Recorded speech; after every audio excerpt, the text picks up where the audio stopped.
Hello and welcome to my YouTube channel. इस video में मैं आपको पढ़ाऊंगी 11th क्लास का होम साइंस का very very important question answers, ठीक है, जो कि आपका एग्जाम में फाइनल में आएगा।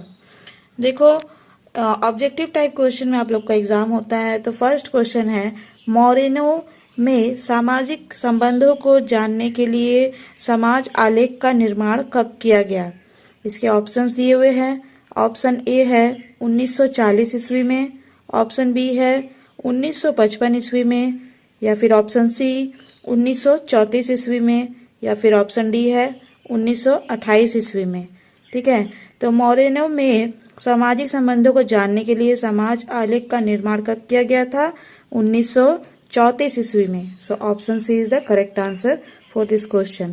देखो, इसमें आंसर दिया है, मैंने छुपा दिया ताकि आप लोग को पढ़ने में इंटरेस्ट खराब ना हो। ठीक है, क्योंकि आंसर पहले पता हो, पहले से दिखा दिया जाए तो क्वेश्चन सुनने में इंटरेस्ट नहीं रहेगा और आप लोग को समझ में भी नहीं आएगा। इसी वजह से मैंने आंसर छिपा दिया है। ये जो मैं क्वेश्चन आंसर आप लोग को बता रही हूँ वेरी वेरी इंपॉर्टेंट है। इसको जरूर जरूर से याद कर लीजिएगा।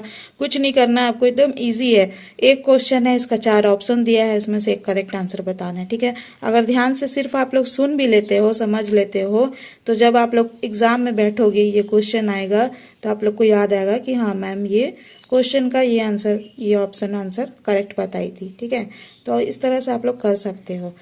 तो देखो, सेकंड क्वेश्चन है, वसा में घुलनशील विटामिन होता है, यानी कौन सा विटामिन है जो कि वसा में घुल जाता है, घुलनशील होता है। विटामिन, ऑप्शंस देखो, विटामिन डी, या फिर ऑप्शन बी है विटामिन बी, या फिर ऑप्शन सी है विटामिन B2, या ऑप्शन डी है विटामिन बी। तो वसा में घुलनशील विटामिन कौन सा होता है? Vitamin D. विटामिन डी वसा में घुलनशील होता है। ठीक है, so option A is the correct answer for this question. वसा में घुलनशील विटामिन विटामिन डी है। ठीक है, अब देखो थर्ड क्वेश्चन है, कार्टिलेज से अस्थियों में परिवर्तित होने की क्रिया को कहते हैं, यानी कि उस क्रिया को क्या कहते हैं जिसमें कार्टिलेज अस्थियों में परिवर्तन होता है, अस्थियों में बदल जाता है। ठीक है, कार्टिलेज से अस्थि में बदलने की क्रिया जो है इसको क्या कहते हैं? इसका देखो ऑप्शंस दिए हुए हैं, कैल्सीकरण, या फिर ऑप्शन बी है गम्यता, ऑप्शन सी है निर्जलीकरण, या फिर ऑप्शन डी दिया हुआ है अवशोषण। ठीक है, तो कार्टिलेज से अस्थियों में परिवर्तन होने की क्रिया को क्या कहते हैं? कैल्सीकरण। ठीक है, कैल्सीकरण एक ऐसी क्रिया है जिसमें कार्टिलेज से अस्थियों में परिवर्तन होता है। So option is the correct answer for this question.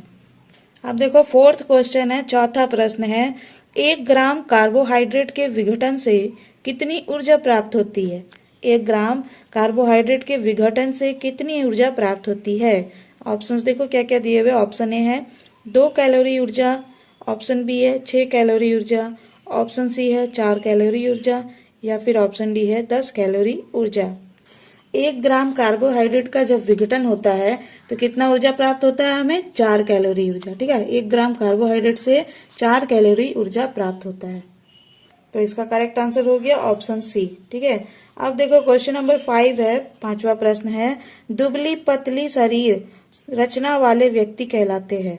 जो दुबले पतले शरीर के लोग होते हैं वो क्या कहलाते हैं?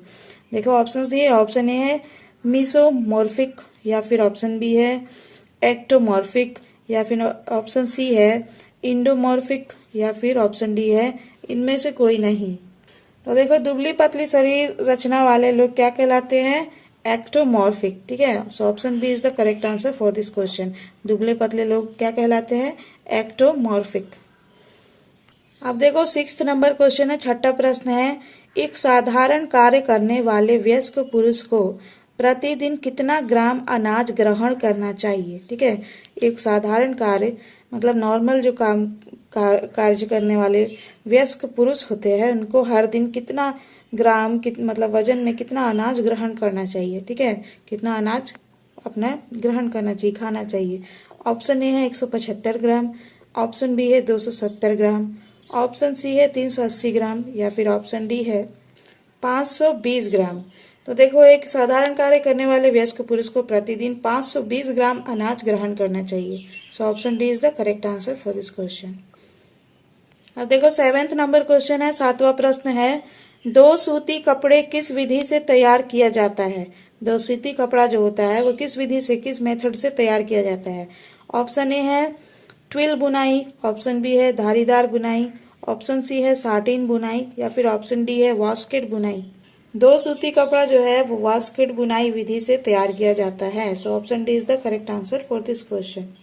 अब देखो क्वेश्चन नंबर 8 है, 8वां प्रश्न है, हल्का श्रम के अंतर्गत कौन सा कार्य आता है?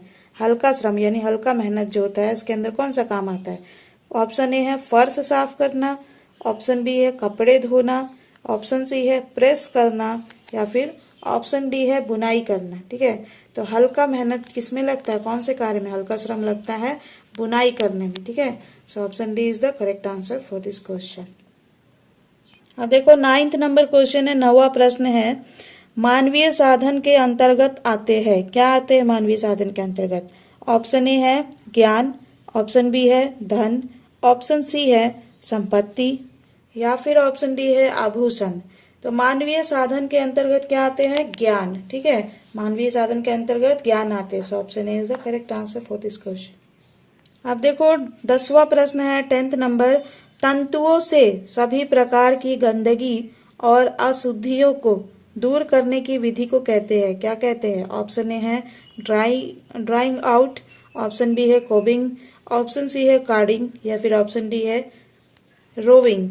तो तंतुओं से सभी प्रकार की गंदगी और अशुद्धियों को दूर करने की विधि को हम लोग कहते हैं कार्डिंग। ठीक है, कार्डिंग एक ऐसी विधि है जिससे तंतुओं के सभी प्रकार की गंदगी और अशुद्धियों को दूर किया जाता है। So option C is the correct answer for this question. अब देखो 11th नंबर क्वेश्चन है, बाल्य अवस्था में विकास की कितनी अवस्थाएं हैं? ठीक है, विकास की कितनी अवस्थाएं होती है बाल्य अवस्था में? ऑप्शंस दिए, ऑप्शन ए है 3, ऑप्शन बी 5, ऑप्शन सी 4, या फिर ऑप्शन डी 2। देखो बाल्य अवस्था में विकास की 4 अवस्थाएं होती है। So option C is the correct answer for this question. अब देखो क्वेश्चन नंबर 12 है, किशोरों के जीवन में किसका अधिक महत्व होता है? किशोरों के जीवन में अधिक महत्व, इंपॉर्टेंस किसका होता है? ऑप्शन ए है अध्यापक का, ऑप्शन बी है माता पिता का, ऑप्शन सी है मित्रों का, या फिर ऑप्शन डी है समाज का। तो देखो किशोरों के जीवन में विकास का सबसे अधिक महत्व, किशोरों के जीवन में किसका अधिक महत्व होता है? मित्रों का। किशोर अवस्था में मित्र सबसे अधिक इम्पोर्टेंट लगता है ना। So option C is the correct answer for this question. देखो बहुत ही आसान क्वेश्चन आंसर दिए हुए हैं। अब देखो 13वां प्रश्न है, 12 वर्ष की लड़कियों की पौष्टिक आवश्यकता क्या है? 12 साल की जो लड़की होती है उनकी पौष्टिक आवश्यकता क्या होती है? तो देखो ऑप्शंस दिए, ऑप्शन ए है 1970 कैलोरी, ऑप्शन बी है 2200 कैलोरी, या फिर ऑप्शन सी है 1800 कैलोरी, या ऑप्शन डी है 2060 कैलोरी। हाँ, तो 12 साल की जो लड़कियां होती है उनकी पौष्टिक आवश्यकता क्या होती है? 2060 calorie. So option D is the correct answer for this question. Clear है? अब देखो 14th नंबर क्वेश्चन है, जनसंख्या विस्फोट का मुख्य कारण है। जनसंख्या विस्फोट का मुख्य कारण क्या होता है? ऑप्शंस देखो क्या, ऑप्शन ए है धान, ऑप्शन बी है पुत्र की कामना, या फिर ऑप्शन सी है कम आयु में विवाह, या फिर ऑप्शन डी है ज्ञान का अभाव। तो देखो जनसंख्या विस्फोट का मुख्य कारण होता है कम आयु में विवाह। कम आयु में विवाह करने की वजह से जनसंख्या विस्फोट होता है। ठीक है, so option C is the correct answer for this question. अब देखो 15वां प्रश्न है, पशुजन्य प्रोटीन में किस तत्व की मात्रा अधिक होती है? ठीक है, पशुजन्य प्रोटीन में किस तत्व की अधिक मात्रा होती है? ऑप्शंस दिए हुए हैं अनिवार्य अमीनो अम्ल, या ऑप्शन बी है ऊर्जा, ऑप्शन सी है पेप्टोन, या ऑप्शन डी है एंजाइम। तो पशुजन्य प्रोटीन में किस तत्व की मात्रा अधिक होती है? एंजाइम की। ठीक है, एंजाइम की मात्रा अधिक होती है पशुजन्य प्रोटीन में। अब देखो 16वां प्रश्न है, भोजन पकाने से क्या बदलाव आता है? ठीक है, भोजन पकाने से क्या बदलाव आता है? ऑप्शंस देखो, ऑप्शन ए है भोजन में भौतिक बदलाव आता है, ऑप्शन बी है भोजन स्वादिष्ट एवं सुपाच्य हो जाता है, या ऑप्शन सी है पोषक मूल्य घट जाता है, या फिर ऑप्शन डी है सुरक्षित रहता है। तो भोजन पकाने से क्या होता है? भोजन जो पकाने से स्वादिष्ट एवं सुपाच्य हो जाता है। So option B is the correct answer for this question. भोजन पकाने के बाद क्या होता है? स्वादिष्ट हो जाता है, टेस्टी हो जाता है और आसानी से पचने लायक हो जाता है। अब देखो 17वां प्रश्न है, क्वेश्चन नंबर 17 है, साधनों की व्यवस्था करने से क्या होगा? उपलब्ध साधनों का प्रयोग कर लक्ष्य प्राप्त हो सकता है, या ऑप्शन बी है खर्च कम हो सकता है, या ऑप्शन सी है आवश्यकताओं की पूर्ति होती है, या फिर ऑप्शन डी है शक्ति का दुरुपयोग नहीं होता। तो साधनों की व्यवस्था करने से क्या होता है? साधनों की व्यवस्था करने से उपलब्ध साधनों का प्रयोग करके लक्ष्य की प्राप्ति किया जा सकता है, हो सकता है। So option A is the correct answer for this question. अब देखो 18th नंबर क्वेश्चन है, 18वां प्रश्न है, ऊर्जा को पोषण विज्ञान में कैसे मापा जाता है? न्यूट्रिशन साइंस में एनर्जी को कैसे मापा जाता है? तराजू बाट में, या ऑप्शन बी है धान में, या ऑप्शन सी है कैलोरीज में, या फिर ऑप्शन डी है आय में। तो ऊर्जा जो होती है एनर्जी, इसको हम लोग कभी भी किस में नापते हैं? कैलोरीज में, ठीक है। So option C is the correct answer for this question. अब देखो क्वेश्चन नंबर 19 दिया हुआ है, किसी भी कार्य को सफल होने के लिए क्या आवश्यक है? ऑप्शंस देखो, ऑप्शन ए है नैतिकता, ऑप्शन बी है अनुशासन, ऑप्शन सी है जानकारी, या फिर ऑप्शन डी है भावना, ठीक है।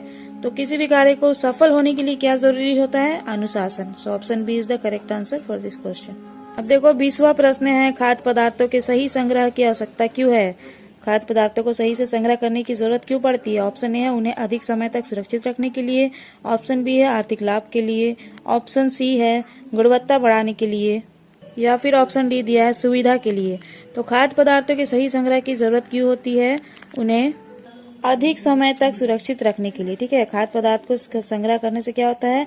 अधिक समय तक सुरक्षित रखा जा सकता है। So option A is the correct answer for this question. देखो 21 नंबर क्वेश्चन है, खनिज लवण पूरे शरीर के भार का कितना बराबर होता है? ठीक है, खनिज लवण पूरे शरीर में कितना भाग होता है? तो 5%, 4%, 2% या फिर 6%।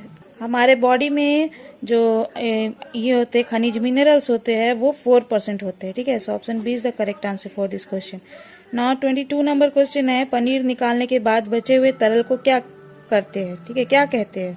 पनीर निकालते हैं जो, उसके बाद जो हम लोग का लिक्विड बचता है उसको हम लोग क्या कहते हैं? ऑप्शंस देखो, ऑप्शन ए है मलाई, ऑप्शन बी है लस्सी, ऑप्शन सी है छाछ, या ऑप्शन डी है कॉफी।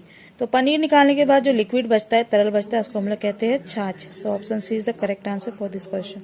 अब देखो 23 नंबर क्वेश्चन है, हिस्टिडीन और आर्जिनिन नामक अमीनो अम्ल किस अवस्था के लिए आवश्यक होते हैं? किस अवस्था के लिए आवश्यकता होती है हिस्टिडीन और आर्जिनिन अमीनो अम्ल का? ऑप्शंस देखो, ऑप्शन ए है शैशव काल, ऑप्शन बी है किशोरावस्था, या फिर ऑप्शन सी है वृद्धावस्था, या ऑप्शन डी है गर्भावस्था। तो हिस्टिडीन और आर्जिनिन नामक अमीनो अम्ल शैशव काल के लिए जरूरी होता है, ठीक है। So option A is the correct answer for this question. अब देखो क्वेश्चन नंबर 24 है, कार्बोज के शरीर में किस चीज का उत्पादन होता है? ऑप्शंस दिए हुए हैं, ऑप्शन ए है लैक्टोज, ऑप्शन बी है गैलेक्टोज, ऑप्शन सी है वसा, या फिर ऑप्शन डी है माल्टोज। तो देखो कार्बोज से शरीर में किस चीज का उत्पादन होता है? गैलेक्टोज का। So option B is the correct answer for this question. अब देखो 25वां प्रश्न है, अंगीठी पर भूनना व सेकना पाक कला के किस विधि के अंतर्गत आता है?